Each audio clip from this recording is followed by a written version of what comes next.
Je vous propose de faire roti canai. C'est une délicieuse crêpe feuilletée. On la déguste souvent avec du curry en Malaisie et en Inde. Quand j'étais petite, j'en mangeais aussi en Thaïlande. Pour faire la pâte, je prépare 40 g de beurre fondu. Dans un grand récipient, je mets 2 cuillères à soupe de lait concentré, il va apporter une délicieuse saveur. Je mets aussi une demi-cuillère à soupe de sel, 250 ml d'eau tiède. Je mélange jusqu'à ce que le lait soit dilué. Vous pouvez aussi ajouter un œuf pour obtenir une texture un peu plus moelleuse. Je préfère la version plus croustillante, sans œufs. J'ajoute le beurre fondu, je mélange et je mets 500 g de farine de blé. Je mélange jusqu'à obtenir une pâte collante. Je couvre et laisse reposer pendant 30 minutes. Au cours de cette période, la farine absorbe l'eau et ainsi la pâte sera moins collante et plus facile à travailler. Après ce temps, je la pétris pendant 5 minutes. Pour aider, je passe ma main dans un peu de farine. La pâte devient souple et élastique. Je la divise en 8 parts et je les façonne en boules. Je trempe chaque boule dans de l'huile de tournesol. Cela évite que leur surface ne sèche pendant le repos. Je les couvre d'un film au contact. Je mets aussi un couvercle et laisse reposer dans le réfrigérateur pendant une nuit. Pendant ce repos, le gluten se déplie et rend la pâte très élastique et étirable. Le lendemain, je sors la pâte. Je prépare un petit bol d'huile, 150 g de beurre fondu et un petit rouleau.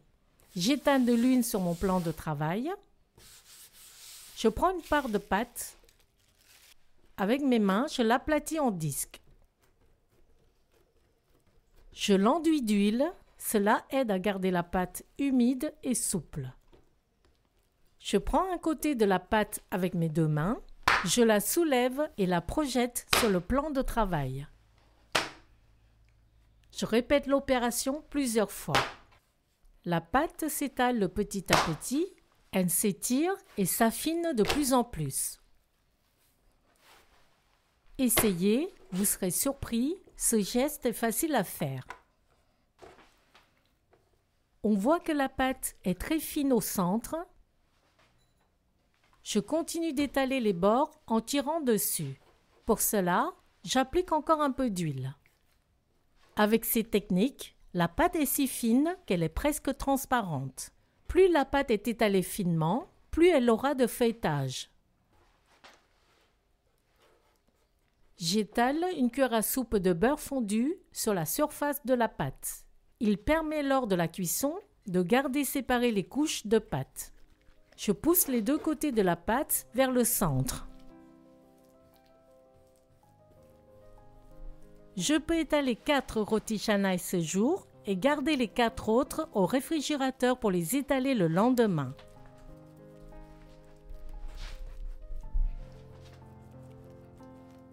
Puis, je l'enroule en escargot.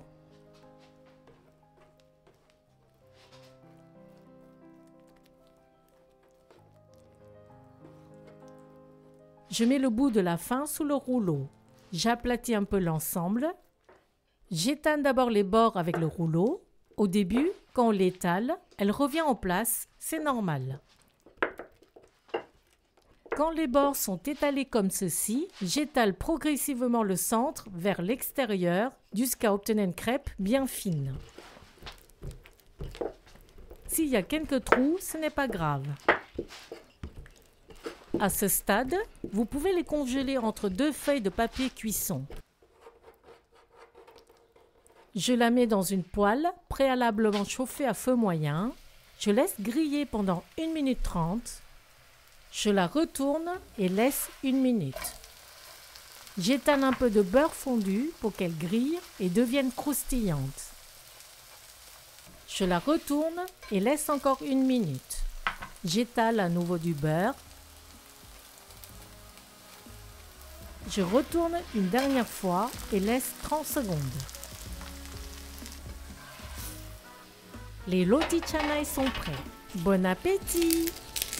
Ils sont parfumés au beurre, croustillants et bien feuilletés. On peut les déguster en tant que pain avec un plat salé en sauce, tel que le curry. Dans la version traditionnelle, le beurre est remplacé par du ghee.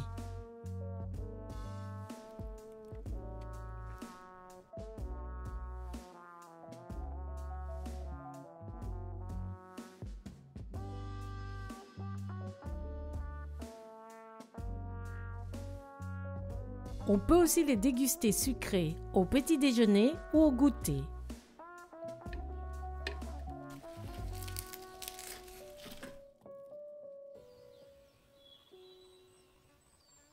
Merci, rendez-vous au prochain plat fait maison sur Cooking with Morgane.